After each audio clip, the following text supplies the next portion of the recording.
everyone, my name is Kathryn Soley and this is 1-800-CALL-KATHRYN.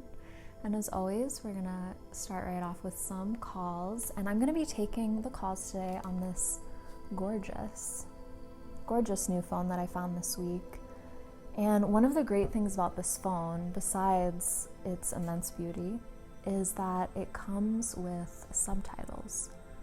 So if you've been listening to the episodes so far and have a hard time or have had a hard time hearing what the callers are saying, it should not be a problem anymore because we will have subtitles. So let's hear from our first caller. Oh, it's a big phone. Hi, Kathryn. My question today is on the topic of purity and innocence. I'm wondering how it is possible to restore, renew, and support the purity, the innocence, the sweetness within myself amidst times that seem to be surfacing a lot of shadow and darkness in the world. I want to continue to have my eyes open and willing to see the shadow and the darkness, but also to be able to meet it with a purity and a sweetness and innocence. And I would love to hear any guidance that comes through on this topic of how I can support bringing that sweetness more fully into my life, my mind, my body, my being, my heart. Thank you for your time. Aw. What a nice question. And Kathryn, the name Kathryn means purity. I think, I haven't looked up its meaning in a while, but I think depending on which definition you look at, means purity in a sense. So I am especially equipped to answer this question because it's literally my name. Have you guys ever looked into the meaning of your name? Unless you have a name that's, we already know what it means. Like someone called in a couple episodes ago, their name was Angel. Like, okay, we know what Angel means. But if you have, a name, John, Amy, Adam, Kathryn, whatever, have you ever looked up what your name means? I went through a phase when I was like 18 where I was really into that, and I was looking up the name meanings of everyone that I knew, and I would often find a correlation between certain qualities that they had and the meaning of their name.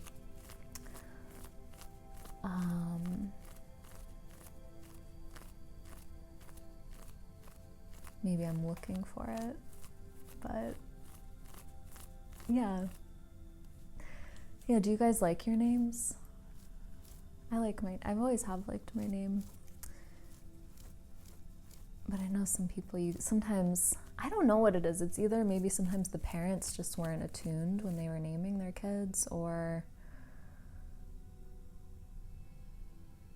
the person maybe hasn't grown into the name, or maybe they got teased for their name, but it's like a great name. Like I was thinking the other day about someone that I grew up with, a guy whose name was Galen, and if you can imagine growing up in the 90s, I don't think that name, it's like a great name, beautiful name, but I don't think it served him well growing up. I don't know, maybe, I don't know, it's part of his path.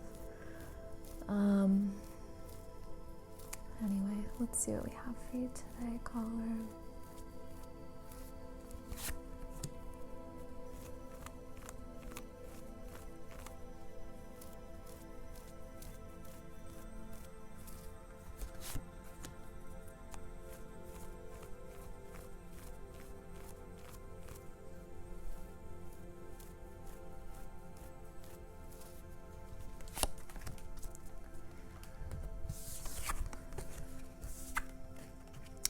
Ooh, okay.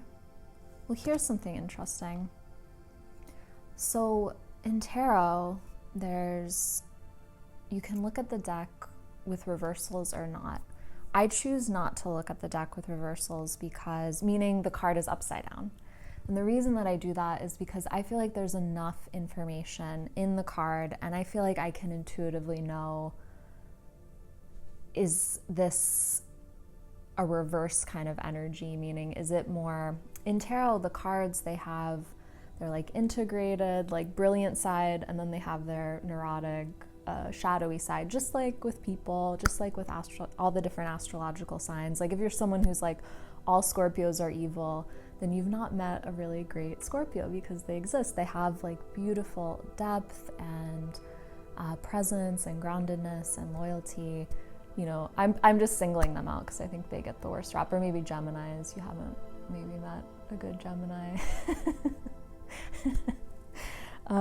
But anyway, so there's the good and the bad, to simplify it, about each card. And I feel like I know what that is. So I don't use reversals. In my deck, all the cards I have them all facing the same way. So I don't even have to like worry about it when I shuffle them. But when I picked up my deck, it was upside down. So all of these cards are reversed. So we're just gonna take that into account. I'm gonna flip them over as if they weren't reversed, but I'm gonna make a mental note that they were reversed. So we have the Five of Swords, the Queen of Cups, and the Sun.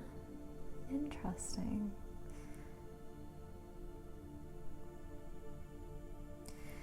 You know, as I'm looking at these cards, the theme song to Mr. Rogers is playing in my head. And last night I was watching the Tom Hanks movie with Mr. Rogers. I have 30 minutes of it left. I didn't finish the whole thing, but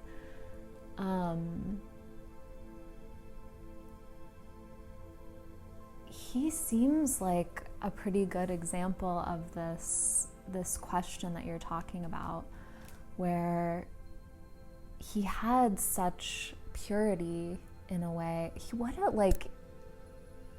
I don't know about you guys, I'm like such a sap, so to speak, but every time I see Mr. Rogers, I just start like crying, because he seems like someone who is operating so much from his heart, but also so much from a place of, he was really in touch with his soul's work, so to speak. Like he was really doing the work he was here to do, and he was making a big impact on so many people.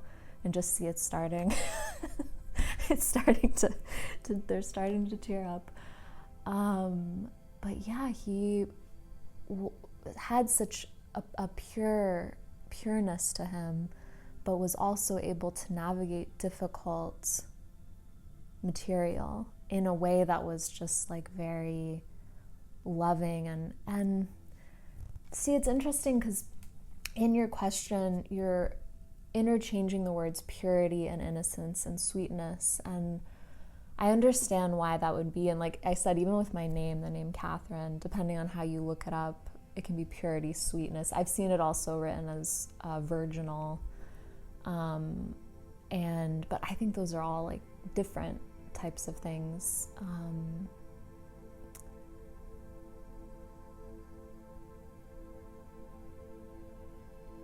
But subtly different, I guess. I see why they're interchangeable, but they feel different. Innocence to me, and this is a funny thing about language too. I don't want to go on too much of a tangent here, but I saw this post a little while back where someone was saying that they love the patriarchy, and the comment section was just people like so upset. And then people that were really in support of it. And as I was looking through the comments, I was realizing, oh, everybody in this comment section is operating from a different definition of the word patriarchy. Like people are it means different things to different people. And so, of course, there's discord. Of course, there's that going on there. And it's funny how language works like that, where a word can mean something to someone and it's so clearly this is the definition of this word. Then you have another person and that word means something totally different to them, right? Even taking that, like you didn't use the word virginal, but even if we throw that word in there, I mean, that word means so many different things to so many people throughout time. So I guess when I think of innocence, a part of me thinks of ignorance also, but it's like the innocence of a child. I wouldn't say the innocence of a child is ignorance. Ignorance seems like it's something that more an adult has, but a child is just innocent, or like a dog is just innocent, right? They don't. when your dog steals your food off of your plate when you turn around, it's maybe they know they're doing something naughty, but there's still like an innocence to it, right? Whereas purity, I think that you can be operating from a place of purity, but still be wise, still be, not be ignorant, not be innocent, but still. And so for our purposes, I might kind of focus more on that aspect of the purity part. And the sweetness too is, that's also a little bit different to me. And I might be getting too nitpicky here, but just because of this, that example that I gave of people having different definitions of the word, I'm just gonna let you guys know my understanding of the words and where I'm coming from as I'm talking about this. And sweetness to me is just like, wow, how do you describe sweetness? I guess it's like being kind, being gentle, compassionate, but it's none of those words exactly, but it's like a sort of a similar quality to those qualities. How would you guys describe these terms? Purity, innocence, sweetness. I don't have a problem with them being used interchangeably, but for our purposes here, I'm just trying to get it dialed in as much as possible. So you're trying to support, this more kind of. So when I hear your question, what I'm hearing is that the world is dark, the world is demented, my word, not your word, and not inherently, I'll say that too. I don't think that the world is inherently dark and demented. It's just the time that we're living in where we're kind of in upside, all the cards are reversed in the world right now. Everything's kind of upside down and everybody's confused. And how can you bring that sweetness, that purity into the world, even as, you're navigating all of these horrors? And so the cards that we have here are very appropriate. So I think I'll just kind of go across the line here. When we have the Five of Swords, when I see that card come up, swords have to do with the way that we think. And so the Five of Swords, I often think about there's some sort of conflict in the way that you're thinking. And so even when I think about the question or just this idea, there's something conflicted about it. The world is bad, but I want to be good. I want to be good in the bad worlds.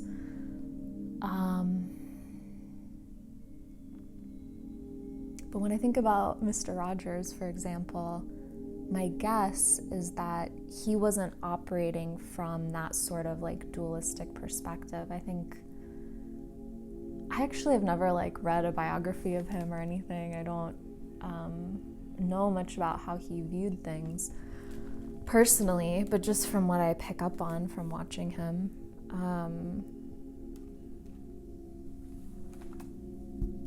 I would guess that he was seeing the darkness in people and in the world as just like a wounded kid. Which I think is true, and there's a reading that we had a few episodes back where we kind of talked about that. So with that Five of Swords there, you might investigate, what is my relationship to this? Do I have a dualistic perspective? Good, bad, righteous, evil, demonic, pure, shadow, light, like this sort of thing. Oh, it's tricky. It's tricky because there's an objective truth to it. But when you go a little bit deeper, at least you can say, I don't need to reject this darkness in the world. When I think about, okay, we have the example of Mr. Rogers, but then if I think about spiritual teachers throughout time,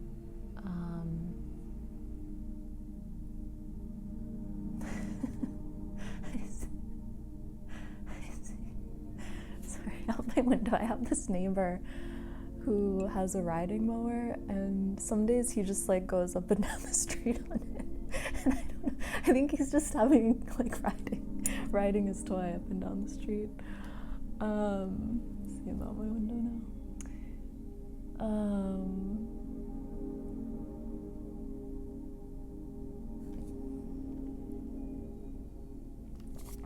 Yeah, you know what? I'm gonna come back to this. This thought is, I'm not quite getting the clarity that I want around it. There's something like, the question is, am I demonizing the world? Do I feel like I have to be a Mother Teresa, like enlightened kind of being, pure being, in order to like navigate the darkness of the world at this time? Maybe there's too much like of a split there, too much like of a dualistic kind of perspective there. Is there a way to find a softening around that? And then we have the Queen of Cups. The Queen of Cups is such a sweet, nurturing card in the deck. The cups have to do with our emotions, with our emotional life. And so when I think of like purity of that word, the Queen of Cups is a good card for that. There's just love, like I said, nurturing, these words come to mind. So you could look at the parts of yourself that are wounded, the shadow aspects of yourself, the traumatized aspects of yourself, with love, with patience. You can do that with your people that you're close to in your life. Start with yourself, start with the people that you're close to in your life, your parents, it's maybe, I was thinking maybe it's easier to start with the people you're close to, but it could be actually those might be the hardest people to start with. But something comes to mind to me, a practice called Tonglen.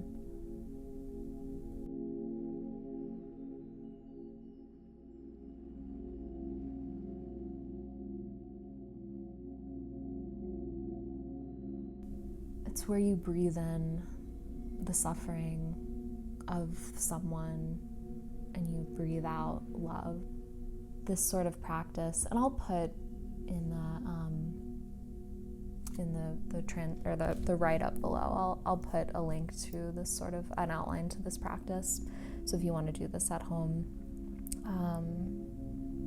I have a feeling that there's a different term that I'm thinking of that's not Tonglen, although that is this sort of practice, but there's another word that I'm like forgetting right now in this moment. But anyway, so the Queen of Cups is just, if you can start off by being gentle, being nourishing, understanding, compassionate towards yourself.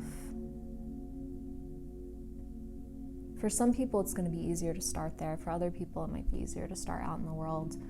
Honestly, for me, it's easier to start with people outside of myself, and but it's not sustainable to do it that way. If you want it to be sustainable, you have to feel that love within yourself. This could be like we could have a really long conversation about this, but I've already gone on a lot of side tangents with this reading. So, and then we have the Sun, which is also, you know what the number one word that I associate with the Sun card is? Innocence. So it's like perfect. With the Sun card, there's a certain sense of just like joy and innocence. And so, you know, overall with these three cards, it's kind of a funny reading. This is really, and I know I've said this in previous episodes, but this is, if people believe that tarot is a scam, they think it's, you know, a scam. The reason why I agree with them is because it's just reflecting back what we already know. I don't do tarot fortune telling, like predicting the future. I don't really think that is, I think it can be done if the person doing it is like extremely skilled and also understands that like the future is not set in stone. But I just feel like it's pointless to do it that way. And so the way that I do it is I just see it as a mirror, like it's reflecting you back to you. It's reflecting yourself back to yourself and really just revealing what you already know, but hopefully it's making what you already know a little bit clearer. And so the reading is just telling me what you already called in about. So overall, you know, for these first three cards here, I would just say there's some sort of conflict in your mind. There might be a part of you that feels like, I can't show up in the world that way. The world's too dark. I'm not pure enough. But everybody is pure enough. Everybody has that purity within them, that clarity of mind, clarity of heart, clarity of spirit. But what happens is throughout life we collect all of this gunk, all of this mess on our mirror, and we can't see clearly. We can't see ourselves clearly anymore. And that gunk is, you know, the time your dad told you were getting fat when you were 6 years old, or the time that, you know, your teacher embarrassed you in front of the whole class, or the time that your first boyfriend in high school dumped you and started dating your best friend, you know, whatever it is, all of these things. And then, you know, put on top of that, when you look out at the world and it's like, holy shit, how am I, like, all of the stuff going on in the world that's just so like heartbreaking on a global scale. And then anyway, and that all just becomes, you know, a tarnish on the mirror of ourselves. And so the mirror is still there. It's just, you don't have to like make a new mirror from scratch. You just have to wipe away the gunk. You have to clear away the gunk that's there. It's like in Dzogchen and Tibetan Buddhism, there's this idea that the clear blue sky is always there. That's your mind, like the clarity, the brilliance of your mind. But when, you know, the clouds come and cover that clear blue sky, the thoughts, the chaotic thoughts come and cover up the clear blue sky, but the clear blue sky is still there. It's just behind all those clouds. So you just have to clear away the clouds, wipe away the gunk on the mirror. Channel Mr. Rogers, if that's possible. Yeah, watching that movie last night, it was okay. I'm gonna finish it tonight. It was okay, I thought. Good movies aren't being made anymore at all. But I'm like, if anyone's gonna play Mr. Rogers, like, okay, Tom Hanks, great. He's like the one to do it. But I mean, he couldn't really channel I don't know that any major actor could channel that purity of Mr. Rogers. What a guy. Okay, so let's pull an oracle card here to close out this reading.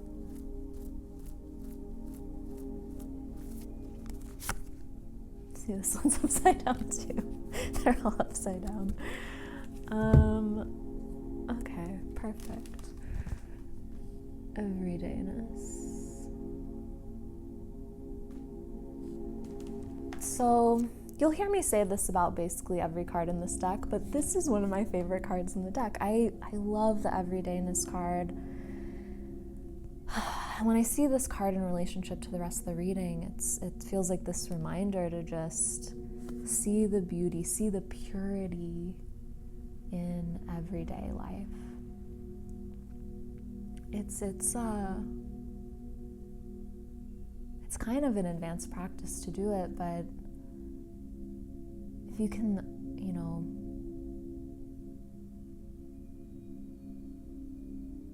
look out into the world, look out at the people in the world. It's easiest with people, perhaps, and see them as everyone was once a baby. Everybody was once like an innocent little child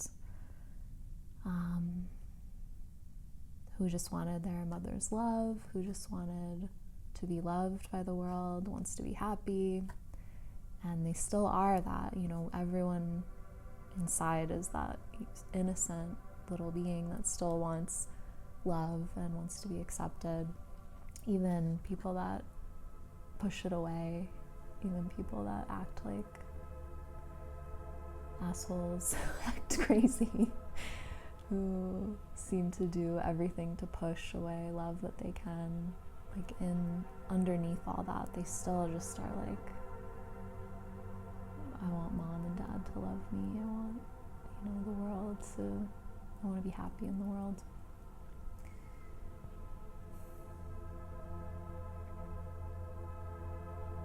Anyway, I love this topic, actually. Something,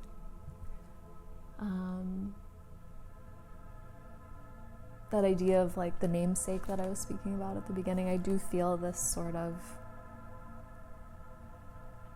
I don't know, like, and I've gotten this my whole life, that people will reflect back like, oh, you're so sweet, or you're so,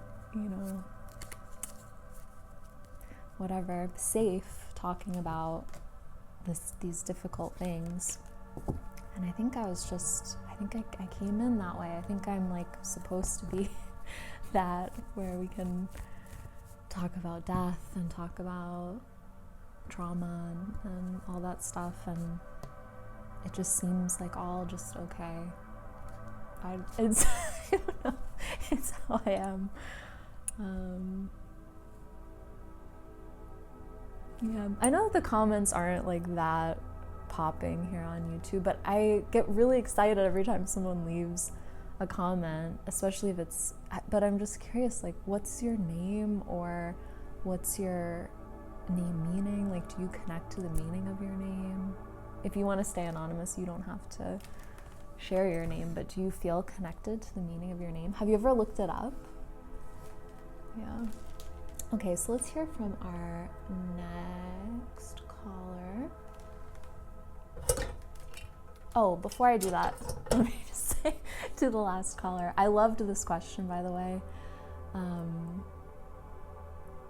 I love all the questions, but it's fun to get these questions that are a little bit outside of the personal. It's personal, but it's like a little bit outside the personal, and yeah, I wish you the best on that exploration. I think it's a rewarding one. Okay, let's hear from our next caller. Hello, Kathryn. This is Olga. I love your show so far. My question is around my spiritual practices. I feel a bit silly saying this, but I feel like I'm having a bit of a spiritual crisis. I've been interested in witchcraft, among other things, since I was a teenager, but I've recently tried to join a community and work with others, and I felt very much like an outsider, like I didn't fit, and I actually went for a kind of retreat, and I have since been really in a bit of a crisis, feeling like I don't know even who I am in this regard anymore, and what is real and true for me, or how I want to live, what I'm going to align myself with. Like really feeling completely lost and, kind of surprised as well that this outcome happened. So, if you could please provide some insight, that would be appreciated. Thank you. Okay. Isn't that nice with the subtitles? Like, I'm so glad that I found this phone. Thanks for calling in, Olga. Yeah, okay, so it sounds like there's a bit of a loss of spiritual identity, which will happen. It will happen on the path.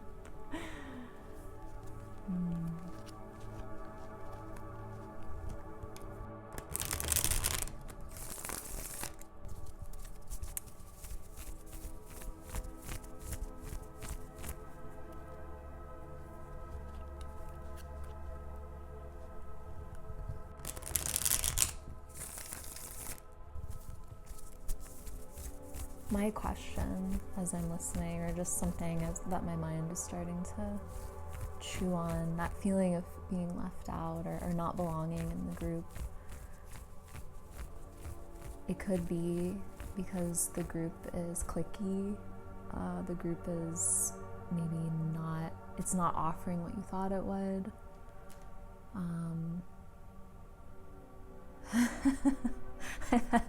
I've had experiences with both of that, more so the latter. But then it could also be, do you have in you a feeling of not belonging? Is that something that you work with wherever you go? That's something I've had to work with myself, where there's trying to find the balance between, okay, there's objectively, I don't really fit in a lot of circles.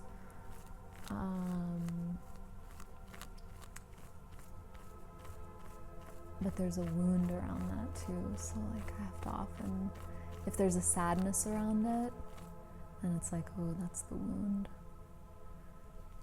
If it's just like, oh yeah, I don't really feel like I fit well in this group, then it's like, yeah, I don't really fit in well with this group. So let's see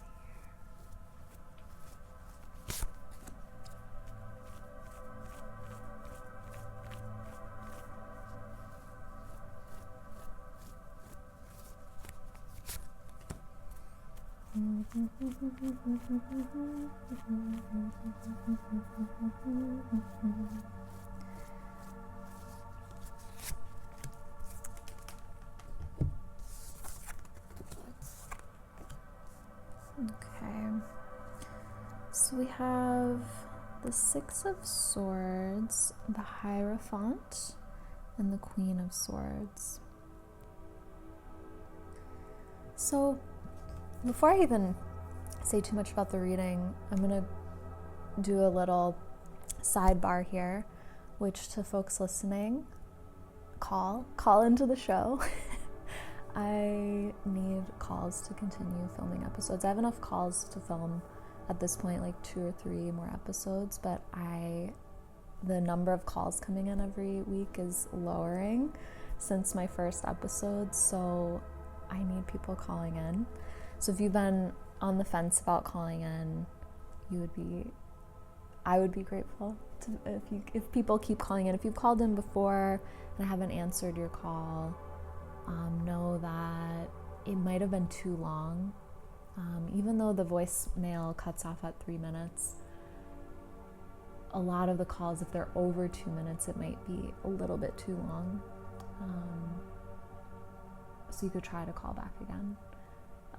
But yeah, call in. Free tarot reading. Normally I would charge quite a bit of money to get a reading like this, and you are also helping other people out who are watching this who may be going through similar things and may benefit from the reading as well. So 641-632-2727. Okay, back to this reading. So this makes sense.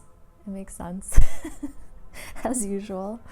So the Six of Swords, when I see that card come up, I often think about we're going on some kind of journey. We're leaving behind what we've known in our minds to be true, and now we're going to somewhere new. So you may have, if you've been involved in like witchcraft since you were a teenager, you may, I don't know how old you are now, but you may just be outgrowing that. You may be, you may have gotten what you needed from that, and now it's time to move on to something else. There's limitations to every kind of path, I would say.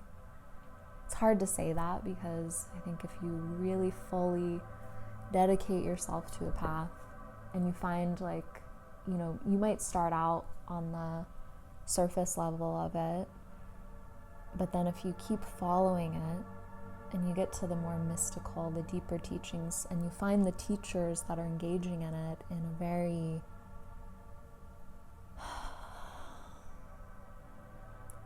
meaningful way,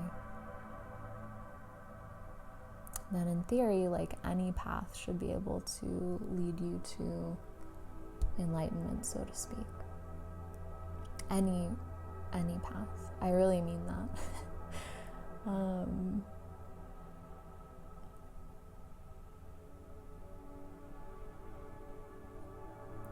But with certain paths, I think it's harder perhaps to find those deeper, more esoteric teachings. And something like witchcraft, as far as I understand, the modern version of it, it's only been around since the 1960s or something, right? Wiccan is only,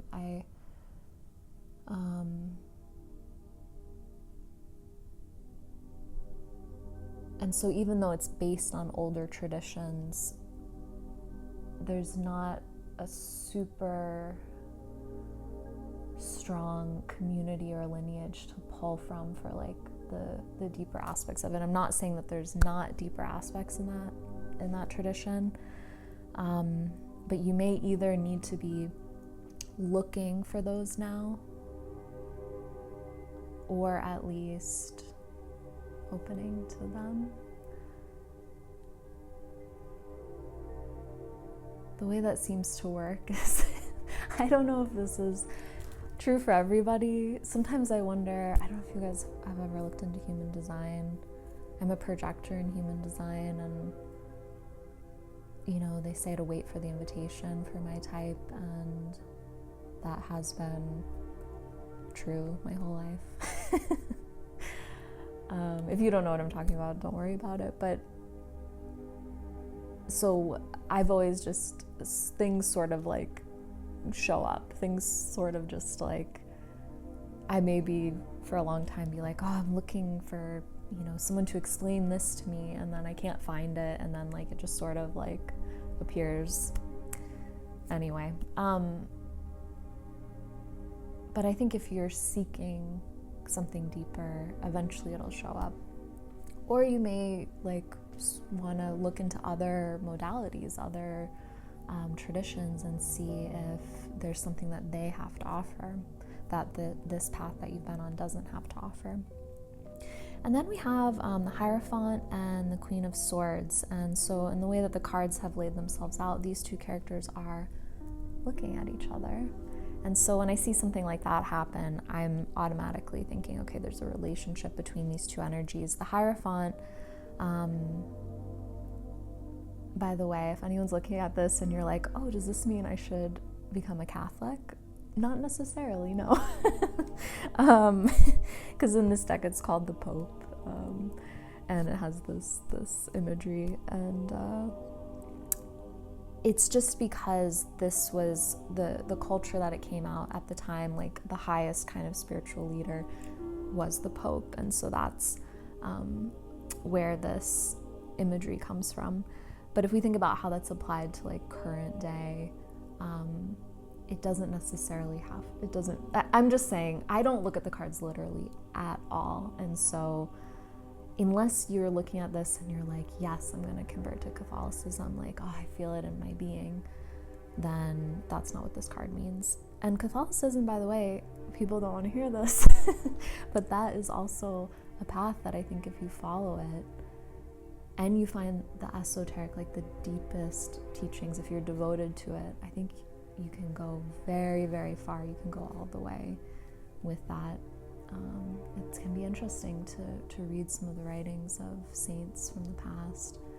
The Cloud of Unknowing, beautiful book. Anyway, so, but when I look at the Hierophant in a reading, in this reading in particular, to me it's representing a certain discipline on your spiritual path. So this may be a discipline in looking for other teachings, looking for other paths, or it could be a discipline that's more like inwards. What are the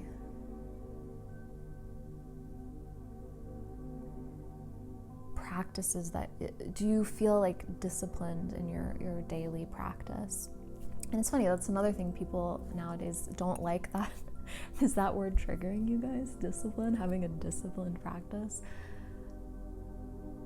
There's nothing wrong. It's like a great thing to have a disciplined practice. If you feel like that's restrictive, if you feel like that's constricting, then there's some like personal, emotional wound there, which I think a lot of people have, because a lot of us grew up in like restrictive, like neurotic, like discipline kind of upbringings. So that sort of like idea of having self-imposed discipline feels nasty, because as a kid you might have just been craving freedom so much. But there's nothing wrong with like healthy discipline, right?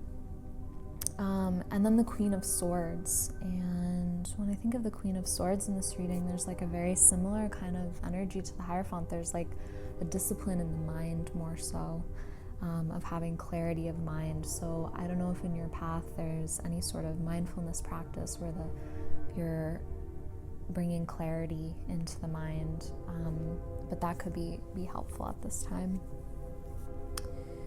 And what I'll say too is, what I could really hear in your call was that you're feeling like a loss of path, perhaps, or a loss of spiritual identity. When one is identified with a certain spiritual path and then they lose it, devastating, right? How many people, maybe people listening, you've gone through this where, a common thing for a lot of Americans that I know is you might have grown up really Christian and then had some sort of disillusionment process with that, and then it's like, oh my God, who am I? Or someone growing up, Mormon, or what's that one that Prince was? The other one where they go door to door. Anyway, it doesn't matter. Or Judaism or Islam or witchcraft or whatever. If you are really like attached to a certain teacher or a certain lineage, and then you outgrow that teacher, you outgrow that lineage, or the certain sect or group of that lineage does not allow for questioning or doing things differently, and then people will throw the whole thing away too, and then people become religiously atheist, where they're atheist but they're super religious about it, if you know what I mean. And then sometimes too, people, you've heard about these experiences where someone is like dogmatically atheist and they take psychedelics or they have some sort of experience and they see God and they're like, oh no, what's happening? But it can be devastating. And so just giving that space too, if you're feeling like a loss of identity, a loss of path, don't throw the whole thing out. You may just need to recalibrate, find something that fits a little bit better for where you are now. There's a book by Stanislav Grof, Grof, called Spiritual Emergency, which it doesn't really sound like is what you're in right now, but just a recommendation for folks in general could be of interest. So let's pull an oracle card for you, Olga. That's a great name, by the way.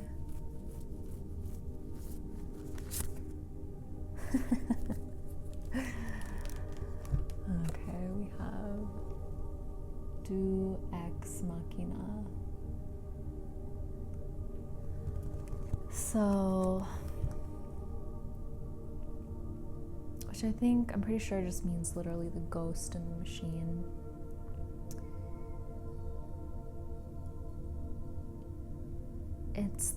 It's when I see this in relationship to the rest of the reading, it's like being open to a miracle. Being open to something that's outside of your normal scope of things.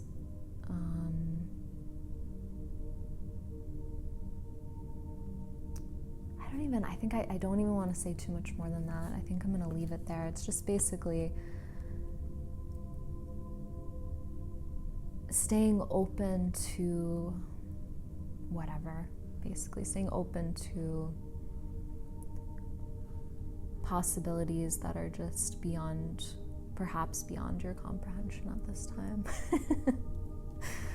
So, okay, Olga, I hope that that's helpful. I've been there, certainly, in different ways.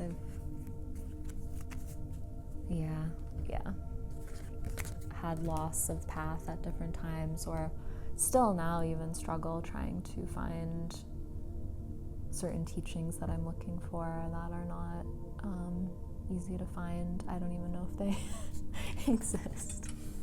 So this episode's running a little long. But we'll do one more reading. I guess we'll do one more, and then we'll end. Hi, Kathryn. This is Sierra. I was calling to get some guidance on, I guess it would be career. I've been kind of displaced from my previous line of work, and I am not really wanting to go back into it specifically. And I'm looking for a more holistic alternative, and I was wondering if you'd be able to give me some clarity on that. The reason for the change is because of my health, and I'm also wanting to take that into consideration, something that's not going to drain me and still give me energy to live my life outside of career. Thanks. Bye. Okay, Sierra. Damn. That's too much to ask, don't you think, to be able to live a life outside of career that doesn't drain you? What a world. What a world.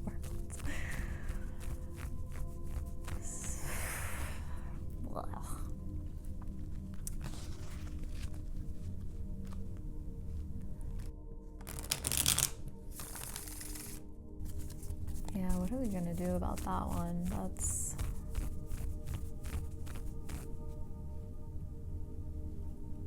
seem like the world's going in a good direction in that instance.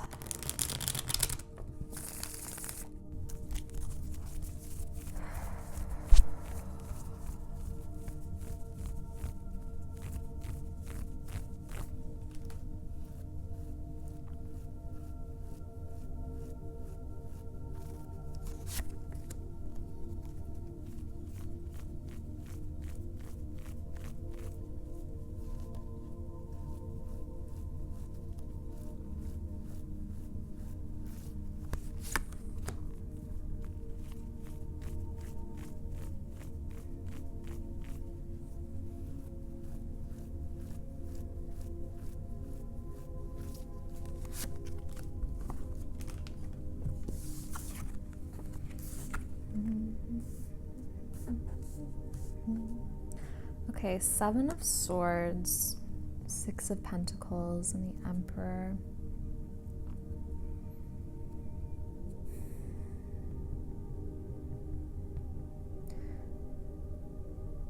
Okay, so, all right, Sierra, what do you have to offer the world? What are your talents? What are your gifts? Do you know? Do you know what they are? I mentioned this, I think it was last week's episode. Ikigai. Ikigai. Check it out. If you don't know what you're meant to be doing in life, it's a very helpful tool, I think. What do you have to offer? And also, what do you want to learn? What skills do you want to improve? And what are you trying to get away with? So 6 of Pentacles, that's what I was just talking about. What do you have to offer? And what do you want to learn in the world? 7 of Swords, what are you trying to get away with? Where are you being tricky with yourself, being sneaky with yourself? Where are you lying to yourself?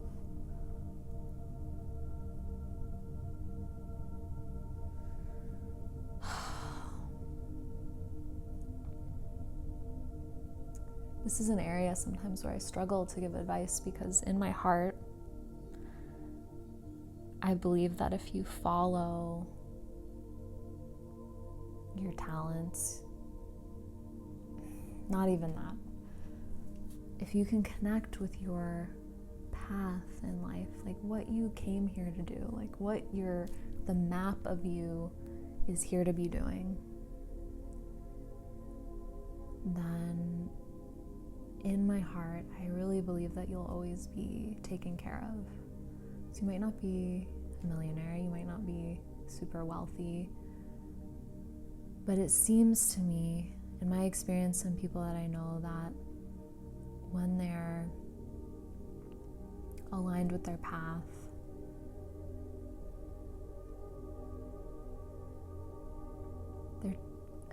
they're taken care of in one way or another, even if it's not the way that they would prefer. And the reason I have conflict in saying this is because I think that is getting harder and harder to do. In some ways it's getting easier, or it has been easier with things like this, with online social media platforms. You know, I've been able to make a living doing the poisonous plant medicine course. New round of classes, by the way, starting September 22nd. Teaching, you know, this really niche topic that if I tried to like set up shop in town, I'd get like maybe 1 person, 2 people signed up, but I'm able to share it with the whole world. And so, you know, I'm able to support myself with that. But in some ways it's gotten harder than it used to be because of algorithms. My posts don't really get shown to anybody anymore, and on Instagram and different things. But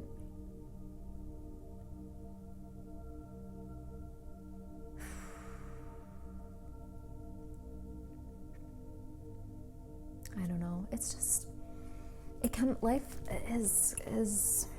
life can be challenging. It is challenging, right? But so many people are walking around with immense weight. Things that if you've had a fairly easy go of it, it will not even occur to you. Like, you have no idea what the person who cut you off in traffic is carrying. Abuse, violence, assaults, cruelty, like it's really common in the world, and a lot of people are carrying these things. And so it seems like maybe I'm going off on a tangent here, but why I'm saying all that is because all of that stuff makes it hard to hear and find your path. It makes it hard to be just a regular person in the world. And then on top of that, you bring in this what kind of jobs are available, what kind of jobs are available. Not a lot of like really fulfilling ones where you feel like you're part of a company, or you feel like you're making a difference, you're helping people, you feel fulfilled in some way, and I just don't think that that's been the case throughout time. I think like people in the past, even if you were like a peasant, you would still be just doing things that felt meaningful. Even if you're just like baking bread or tilling the field or something, it might be hard work, but it feels like, okay, I'm doing something useful and productive. And now I think a lot of people don't feel that. So anyway, my point in all this is that in my heart, I want to tell people, like, go for your dreams. But it's not dreams that are created in your mind. It's dreams that you came in with. They're built into the map of who you are. You don't get to decide what they are. You might not like your dreams. I will tell you that I, believe it or not, I think maybe you can tell, I want to say I still am, and I still am to some extent, but less so. But I used to be a really shy person, like really afraid of putting my voice out there. If I had to do a presentation in front of class or something, I would be panicking about it. There was one time I had to give a presentation for a class in college, and right before I was about to go up, I like looked at my professor and I packed my bag and I just walked out of the classroom. I was like, I can't do this. So the idea at first that I was gonna like be teaching classes or talking to groups in front of people, not really what my mind wanted to do. My mind would love to just go off and be like a hermit somewhere and not ever have to deal with anybody, not have to deal with crazy people that sometimes show up on social media or in my email inbox or whatever. But this is like what I feel like I'm supposed to be doing. And I think to some extent too, what you're supposed to be doing will challenge your fears. So I want to encourage people to follow that. And at the same time, I just know like it's not as easy as just doing that. We're up against a lot of baggage, a lot of personal baggage and woundings. And then we're also up against a really crazy world. Yeah. So, but we have the Emperor here, the good old Emperor. And in this reading, the Emperor also, when I look at the layout, the Emperor is looking out over these other two cards. So when I think about the Emperor in relationship to this reading, it feels like that part of yourself that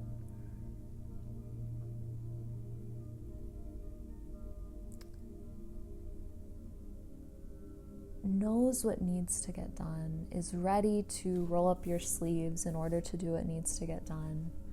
Even if it means that, maybe you have to take a job for a while that you don't like but pays well so you can save up to open up a little shop or something, like work towards what you really want to be doing. And the Emperor, see that it's, speaking of language again, the Emperor card is very triggering for people a lot. And it's because in our current worlds, our examples of an Emperor energy are really distorted. Look at any sort of person in a leadership position now, and they're all working for themselves, and they're working against the people that they're supposed to be serving, right? For the most part. And so we have most people have a negative association with that term.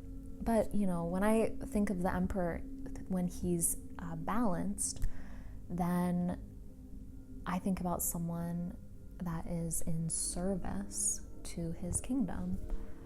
And so when I think about this in relationship to your reading, it's like being in service to your path, being in service to your life.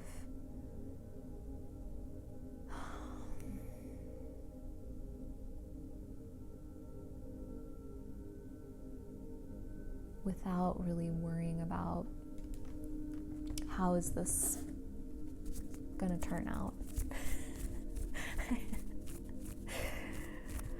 By the way, you guys, I am not the person to call for practical advice. Okay, as you can see, I struggle with it. I want to be practical because I know the world we're living in, but in my heart, I'm like, follow your path, follow what you're here to be doing, even if it's scary, even if it seems the world's against you. Yeah. Okay, let's pick an oracle card here. Close out this reading. Oh, would you look at that? So, okay, before I show you this card, people that, if you're new to my readings, you're new to this deck, are you guys noticing how on point the oracle cards always are? It's such a delight to me. Look at that one. Manifestation. Okay. Another one of those words that I avoid using now because people use it. I think manifestation, it's like the same thing like what I'm saying of follow your path. It's the path that is in the map of who you are. It's not what your mind wants. It's not like the mind wants security, the mind wants comforts, the mind wants abundance. But the path, your soul's path, what you're here to be doing, how does a being grow and develop? It through challenges, through difficulties, through stretching oneself, through growth. And that's the mind's like, fuck that. I want security, I want safety, I want comforts. And so in the same way that I'm like, follow your path, and that's what I mean, I think about that same sort of thing with manifestation. A lot of times the way people relate to manifestation, it's like, I want to go on a tropical vacation. I'm going to manifest that. I want the perfect soulmate who never challenges me in any way. Things like this. And it's like, that's what your mind wants. But are you willing to do what's best for your development?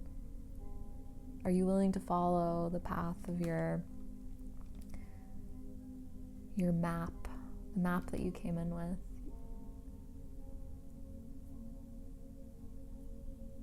And manifest through that? Can you manifest for yourself a life where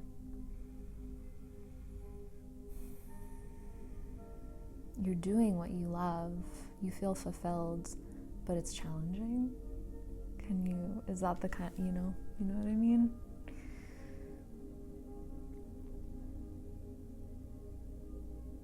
I'm not saying you can't manifest a tropical vacation. You absolutely can. I really believe in that. I have a whole class on my Patreon about just thoughts that I have about manifestation. I had an experience when I was like 18 or 19, and I saw The Secret for the first time, that movie. If you guys remember, if you're old enough to remember that one. And in the middle of it, I don't even think I finished it. I was with my boyfriend at the time, and I was like, let's go get scratch-off tickets. Like, I just know we're gonna win money. And I got a bunch of like $2, $5 to $1, scratch-off tickets, and I went intuitively, and I won like $200, like $150 or $200 or something. And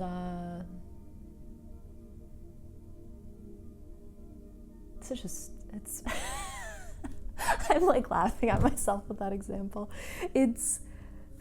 There's something to it. I've done the same thing with slot machines. If go to like Vegas or something, and you follow your intuition, like what's the machine that's going to give out money, and you don't just follow the like dopamine hit. You follow the intuition. You can make money doing it. I guess that's not quite manifestation. Maybe it is, but anyway, I believe that you can do that sort of thing, but it's just it's got to be in alignment with your path. Like, in a way, a part of me even wonders, did I manifest those things so that I could tell you guys about it now? Like, is that why that happened? So that I could understand certain things and be able to share it? I don't know. A skeptic could be listening to this and think I have a mental illness. Anyway, okay. I've been very chatty in this one today, but I liked all the calls today, where it felt good. Yeah, so Sierra, know that you are not alone, by the way. I think I said this in the last episode, but a similar sort of call has been the most common, like, work-related call.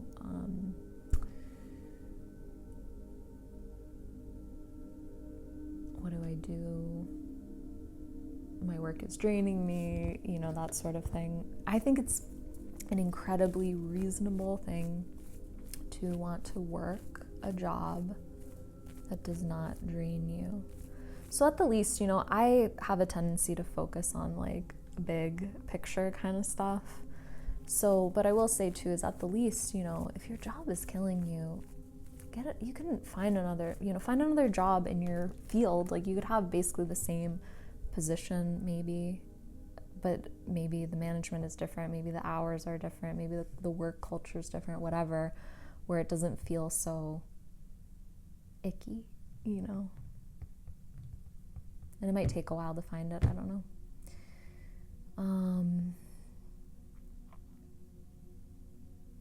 Anyway, okay, so let's pull the card of the day and then we'll close for our episode. Ooh, gosh, I almost did not shuffle.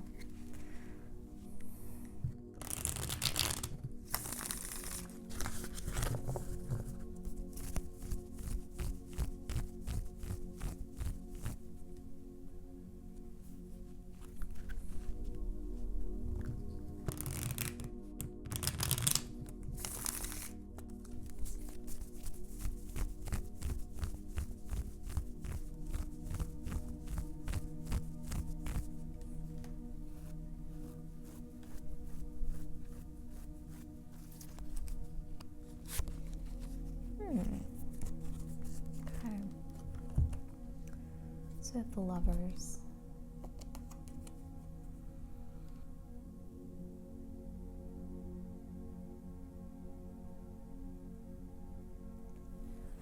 What in your life is needing harmonization at this point today? Is there something that that feels out of balance? And this can be something simple. It can be like, why don't you try to get more sleep tonight? Or why don't you try to stay better hydrated today? Why don't you try to spend less time on YouTube? Or whatever it may be. It can be something simple like that. Or it could be something that hits a little bit deeper. Maybe there's something in your life that's been irking you for a while. Maybe there's something in your relationship that you feel like is out of balance, you're unhappy with. Maybe it's something in your work life that feels out of balance. Maybe something in your home life, your family life, something with a friend, something that feels like the balance is not there and you're not feeling the harmony of life. You're not feeling in harmony. You're not feeling in love with this aspect of your life. So where at this time can you bring greater harmony, greater balance to your life? And again, for some of you, you're going to hear this, it's going to be something really simple. You know it. As you hear me talking, you already know what it is. If you don't know what it is, you got to block up. You're in viewer mode. You're watching and and listening, but you're not taking it in. So if you don't know what it is right now, can you drop the defense? Can you drop the wall and let in what in my life is needing greater balance at this time? Can you ask yourself that? And again, for some people it's going to be something simple, something easy. For other people it might be something a little deeper that may extend beyond just this day. This may be card of the month, card of the year. Okay, everybody, that's what I have for you. So, by the way, if you guys don't know, if you tune out at this point, I always put a quote of the day. I think 2 episodes, maybe I did not do that, but there's a quote of the day at the end of the episode, so stay tuned for that. But yeah, thank you all for tuning in. Again, please keep the calls coming in so that I can keep recording the show. 641-632-2727. And please spread the word. Share about this show with folks. Let people know that this exists. Please share it on social media. Text your friends about it. If you're not subscribed, please subscribe to the channel and like this video and comment on the videos if you can. I think all of those things help the algorithm show this to other people. And I really appreciate it as I'm starting out this show, seeing what happens. I don't really have I don't know what's gonna happen with the show. I don't really have like a big vision for it, but I would like to see it reach a wider audience than it has so far. And I think that a lot of that depends on if people like it and share about it. And if you want to learn about tarot yourself, I have hours and hours and hours, 30 or so hours of video classes, all for only $5 on my Patreon. There's no hook, there's no it's good quality classes, all for $5 on Patreon. On my Patreon, there's other tiers as well, where you can get things like a monthly herbal care package delivered to your door each month. We have monthly live plant journeys. And for all patrons, you also get access to a monthly collective tarot forecast that I put out on the first day of each month. If you'd like to get a personal private reading with me, you can book one at my website, kathrynsoley.com/tarot.